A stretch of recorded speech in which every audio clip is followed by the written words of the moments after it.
Nyctography, Episode 9, The Penitent, Eastern State Penitentiary.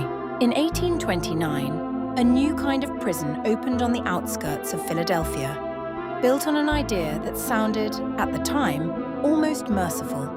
Instead of punishing prisoners with violence, isolate them completely, in silence, and let them reflect on what they'd done until they were sorry for it. That's where the word penitentiary comes from. Penitence, regret. It didn't work the way anyone intended, and nearly 200 years later, people still don't fully agree on what exactly got left behind inside its walls. This is Eastern State Penitentiary. The building itself was radical for its time. 7 cell blocks radiating out from a central hub, like spokes on a wheel, so guards could observe every corridor at once. Each prisoner was held in total solitary confinement in a private cell with its own small exercise yard, forbidden from seeing or speaking to another human being for the length of their sentence. Guards wore socks over their boots, so prisoners couldn't even hear footsteps. When a prisoner had to be moved, a hood was placed over his head so he couldn't see or be seen by anyone else in the building. The idea was that true, complete isolation would let a person's conscience do the work no whip or chain could. In practice, it broke people. Visitors to the prison in its early decades described inmates who had stopped speaking entirely, who paced in tight circles, who showed what guards at the time simply called nervous conditions. When the English novelist Charles Dickens toured the prison in 1842, he came away appalled.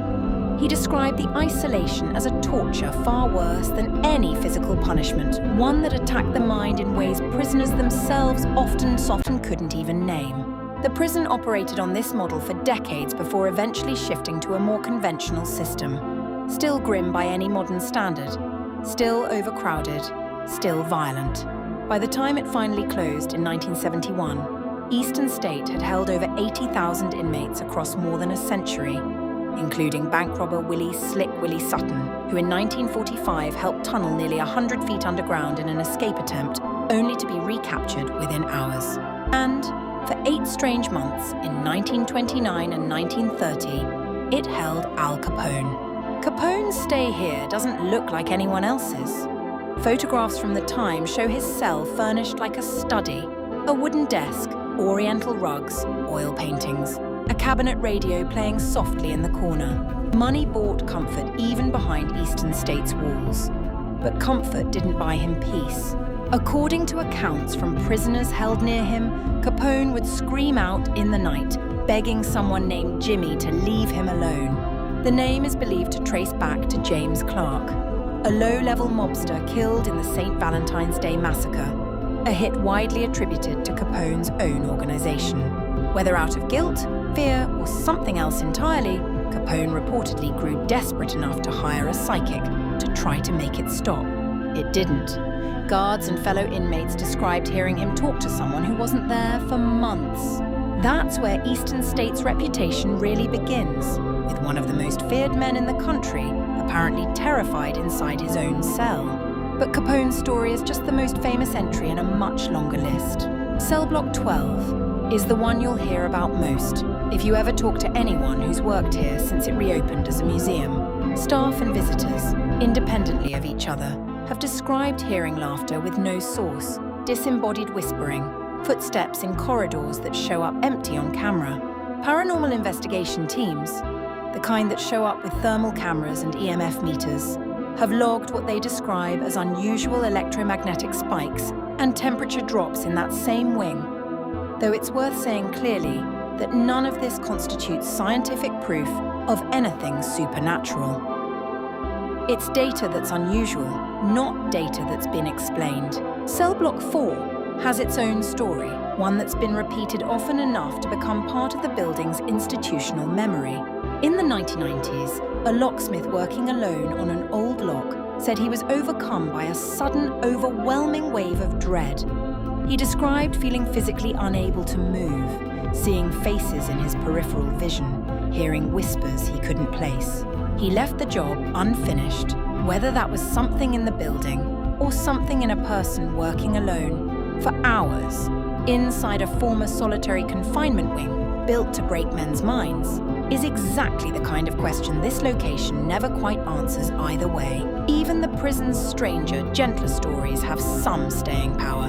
In 1924, a black Labrador named Pep was, according to prison legend, sentenced to Eastern State for killing the Pennsylvania governor's wife's cat, issued an inmate number, a mugshot, the whole formality.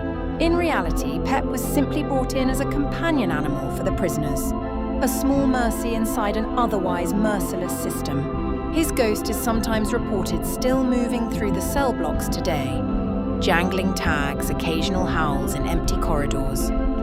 A strange, almost tender footnote in a building otherwise associated with screaming men and shadow figures. So, what do we actually make of all this? It's worth being honest about both sides. Eastern State Penitentiary has been featured on nearly every major paranormal investigation show that exists, and thousands of visitors a year report something they can't explain. At the same time, no serious scientific study has ever confirmed paranormal activity here, or anywhere.